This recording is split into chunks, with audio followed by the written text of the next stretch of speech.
कैसे हो? कृपा है आपकी। बैठिए। तो बस इतना अपने जीवन में ध्यान रखना कि कभी अर्थ की लोलुपता ना आने पाए, धर्म की प्रधानता रहे और वाणी शास्त्र संयम से रहे और अर्थ चरणों में रहे। मस्तक पर कभी अर्थ न चढ़ने पावे। अर्थ नहीं, मस्तक तो सिर्फ भगवान के लिए है, अर्थ चरणों में, मस्तक पर भगवान और वाणी में शास्त्र सम्मानित शब्द, तो सदैव विजयी रहोगे। जहां कहीं हमारे अंदर अर्थ की प्रधानता आ जाएगी, दिमाग अर्थ में हो जाएगा, वहां हम हार जाएंगे।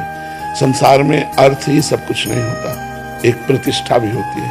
तो आप अपने पीछे भी जैसे आए थे तो आपको यही कहा था कि बहुत सावधान, क्योंकि अगर 100 लोग आपको प्रणाम करने वाले हैं तो 5 आपको गिराने वाले थे। उन 5 के सामर्थ्य आप तक ना पहुंच पाए, इसलिए अर्थ प्रधानता मत रखना, सदैव धर्म का आश्रय रखना और वाणी से शास्त्र सम्मत, जो शास्त्र सम्मत नहीं थे, जैसे हमसे कोई पूछा तो कहते थे हमको ज्ञान नहीं, हमने संतों से सुना है, जो शास्त्र से पढ़ा है वो हम आपको बता देते, जो नहीं पढ़ा हमें नहीं ज्ञान, बस भगवत प्राप्ति की चर्चा की थी। जैसे कोई प्रश्न करता है तो ऐसे जरूरी नहीं कि हर प्रश्न का उत्तर हम दे दें, बिल्कुल ना।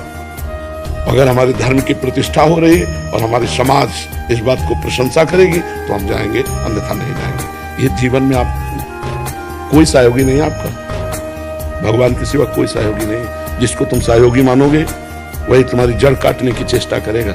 तुमको अपने पैरों के बल खड़ा होना है, भगवान के बल से।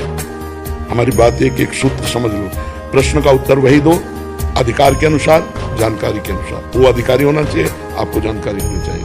आप वहीं जाइए जहां आपकी प्रतिष्ठा, आपके धर्म की प्रतिष्ठा में आंच ना आवे। अर्थ उतना भावना कीजिए जितने से सेवा सामग्री सब सुरक्षित चलती रहे, वो भगवान देते रहते हैं। उसके लिए ऐसे करने की जरूरत नहीं।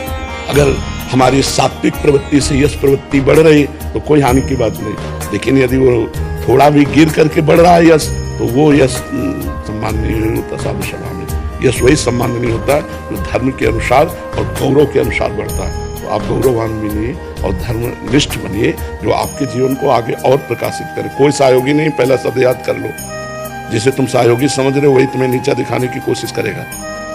आपको अगर उन्नतिशील बहुत समय तक टिके रहना है धर्म क्षेत्र में, तो आपको अपने पैरों के बल खड़े होना पड़ेगा। इसके लिए आपको परिपक्व रहना होगा, स्वयं परिपक्व रहना होगा। यश बढ़ने में वर्षों लगते हैं, धूमिल होने में 2 मिनट लगते हैं। 2 मिनट में सब चौपट हो जाता है। इसलिए जो भगवान ने आपको दिया है यश, जो भगवान ने आपको पवित्रता दी, उसका निर्वाह आप कीजिए। संयम से स्वयं रहिए, कहीं भी कभी भी जो भगवान ने अर्धांग में विराजमान कर दिया, इसके सिवा कभी दृष्टि नहीं डालनी। नजर नीची करके बात करो, उत्तर दिया, खत्म खेल। कभी किसी से किसी तरह का लगाव ना होने पाए तो कभी जीवन में तुम्हें कोई गिरा नहीं सकता। यही होते हैं कंचन कामिनी, गिराने वाले। कीर्ति तो हरि के द्वारा दी हुई होती है, वो अपने प्रयास से नहीं आती, हरि के प्रयास से आती। न कामिनी में कभी आकर्षण हो, न कंचन में कभी आकर्षण हो। खूब आनंदित रहो, प्रसन्न रहो और हमारे सनातन धर्म को आगे बढ़ाओ।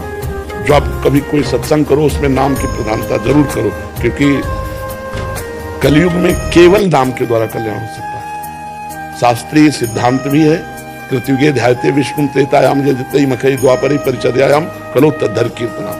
हरि कीर्तन के सिवा कुछ नहीं है। ना कोई यज्ञ हो सकती है इस समय, अपवित्र घी आ रहा है, अपवित्र धान्य और जौ आदि हो गए, कहां से यज्ञ होगा?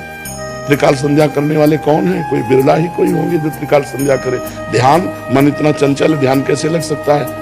पूजा, इतनी वासनाएं बढ़ी हुई है कि उपासना कैसे बन जाए? तो एक ही रह गया है, नाम जप, नाम कीर्तन, गुण कीर्तन, श्रवण, बस इसी के द्वारा भगवत प्राप्ति हो पाएगी। खूब भागवत कथा सुनाओ, खूब भगवान नाम का प्रचार करो, स्वयं नाम जप करो, धर्म से रहो, यही हमारी प्राप्ति।